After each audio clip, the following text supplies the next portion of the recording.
welcome to Blushing Phoenix. If you are new here, then welcome. I'm so glad to have you join and check out the channel. And if you are returning and you've been here for a while, thank you for coming back. My name is April and I am the founder of Blushing Phoenix, and the reason why I started this channel is because I was dealing with chronic flushing up my chest and neck, which led to a condition called erythrophobia, which is the fear of turning red. It's like this endless cycle in your mind in regards to turning red and how you obsess over turning red, or you feel like you're turning red, and in turn you make yourself turn red. I realized that something that I really haven't talked much about on this channel is about my book that I released at the end of last year in 2022. And the reason I want to talk about it today is, although it was about my father's passing from colon cancer to a certain degree, it's really what motivated me to write the book. I realized, I share it in my description box as a hey, my book is out, and you guys have seen me go on live TV and my reaction in my body to going on live TV, which was actually quite shocking. If you haven't seen those videos, go check them out. I'll link them below. But I want to talk to you today about the book that I most recently wrote called Lean In. So Lean In, Chasing the Sunset. And this book is about me processing grief as I watched my father journey through 11 months of colon cancer treatment, and essentially at the very end watched him pass away. Today, as I'm talking about Lean In, Chasing the Sunset, and the reason why I want to talk to you about this book is because it's not specifically about erythrophobia, but it is talking about leaning into the things that make us really uncomfortable or really scared. And that's where the whole idea of Lean In came from. Chasing the Sunset is more about light and dark colliding, how today here in South Carolina, it's a beautiful sunny day, and I don't take that for granted. I love that it's a beautiful sunny day. However, it's the sunrise and the sunset that is so magnificent. It is that part of the sun. It's seeing those lights, seeing that radiance, seeing all of the beautiful colors that scatter across the sky. But that is from the light and the dark colliding. And so in our lives, I feel like there's this idea that we just want sunshine all the time.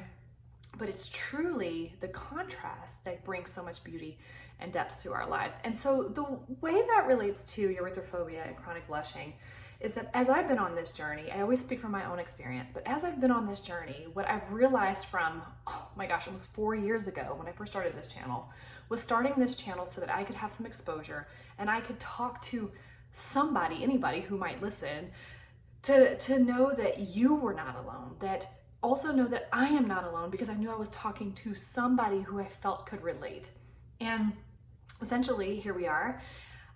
We have quite a few subscribers here. We've got lots of comments. I'm trying to get caught up right now actually on a bunch of comments on the channel, where I took a few months off to just move, let my family get reestablished in another state, and just let my focus be there. But for leaning in, it is this leaning into the discomfort. For me, when I started this channel, it was the most uncomfortable thing to lean into that discomfort. When I've gone through different types of exposures to let myself be seen or tell people about how I turn red, it was so uncomfortable, and it could be debilitating to a certain degree. But I truly, firmly believe that our freedom that we are seeking is on the other side of what we're fearing the most. And so if you have this resistance in you about turning red, and oh my gosh, I can't turn red in front of other people, and what are people gonna think? And I can't go to that thing because I'm gonna turn red, and I can't show up to this thing that I love, or create the things I love, or be seen on camera or in any sort of social setting because I'm gonna turn red. We are pulling back, we're holding back at that point. And now we're becoming small. And it is our belief around blushing that creates those feelings and thoughts and behaviors afterwards. And I know so many people shy back into a hole because I did the same thing. But it was only when I leaned in, when I took that next step to lean in, that I would get that exposure. I'm not saying it was easy, but it was doable. And sometimes I felt a little stronger than other times. There were times where I show up and I just feel like, oh man, I could do this all day. And then there were other times where I'm like, I feel worse than when I started. But more so, it was about feeling better. And so I say all that to say, here I am almost 4 years later on this channel, still talking to you all. And I have regular conversations about flushing. It's not something that I hide anymore. It's not something that I just keep quiet in this like little box that I don't want anybody to ever know about. I do still wear some higher neck shirts sometimes, and I've talked about that before, and not necessarily as, oh, it's an avoidance behavior, maybe, but also because it can be distracting for myself, for others. And so when I do things that are in a little more of a social setting, I will wear a little bit of a higher neck shirt because I know that all of this gets so super red and flushed, and it just helps to kind of like relieve that distraction, and it's something that still works for me. So I'm not saying that maybe in the future we'll be like low cut April. I never really was a low cut girl anyway, because I could just have like a really long torso and long neck, so low cut shirts just don't look good on me. So that's a plus in my favor. but anyway, but I don't not talk about this. Went to the doctor on Monday and had a discussion with her right away about it. I was flushing and showing her. I was happy that I was flushing so that I could actually show her what happens when I flush. Talking to a coworker the other day, and I was like, oh yeah, I get like super flushed. Talking to another coworker and a friend that we were talking about these things. Like and nobody cares. They literally don't care. So I say that because I'm sitting on this like other side of where I was 4 years ago, when I'm like, go back and watch my first video. I am like on the verge of tears. At some moments I do start crying. And I'm so terrified to tell you what I'm going through. And now I can turn my camera on and start chatting with you all, obviously, because I know too, there's people here that can relate to me, so that helps build that confidence. But that's part of why Blushing Phoenix, I think, is so important, because it lets you know, it lets me know that there's so many other people out in the world that are experiencing something like this. And yes, we can try to look for solutions and look for other things that could help us along the way. And I appreciate that. And I hope we continue that journey as well. But it's also to kind of get our obsession away from how are we going to hide from this, and what are we going to do to cover it up, and more so to get us in a place of talking about like, how am I going to make myself uncomfortable today? What help am I going to seek today? What am I going to do about it? And I think that moves us from this place of being so small to a place of empowerment. And when we were in that place of empowerment, it shifts our mindset and it lets us know that we have a choice.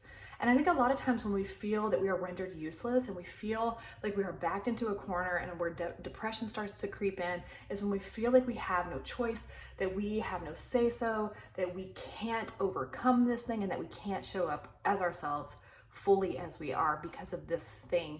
So don't get me wrong, I know that it can be debilitating because I've been there. But I also know that you can be empowered and you can move into action. And I think a lot of times that starts with leaning in.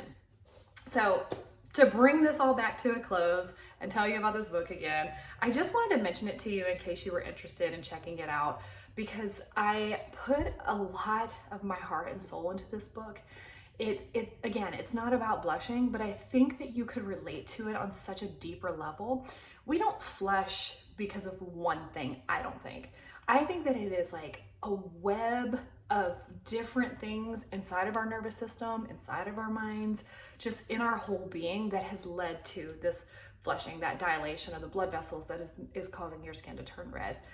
And I think that's why when we're looking for solutions, it's not always easy to find a solution, because I don't know that there's just one answer. And I've heard people say, oh, Xanax is the answer, or magnesium is the answer, or propranolol is the answer. And I just want to say that I appreciate people sharing their experiences, but what works for me may not work for you, and what worked for that person may not work for them. And the reason why I never talked or looked into propranolol to begin with is because when I was first on this journey looking for what could help me, I saw a lot of information about propranolol, but then I also would see in comments that people were like, it doesn't work, it doesn't work. So when I went to the doctor and got it for myself and realized like, it does work, like it worked for me. And I hear so many of you say it worked for you, or it didn't work for you. And that's okay too.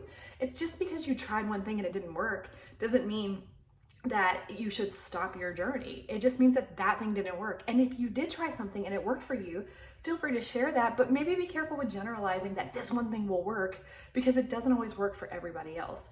Because I think we're all on our individual journeys. And I think that's why the importance of me sharing about this book today, about Lean In, is because this is something that we can all do.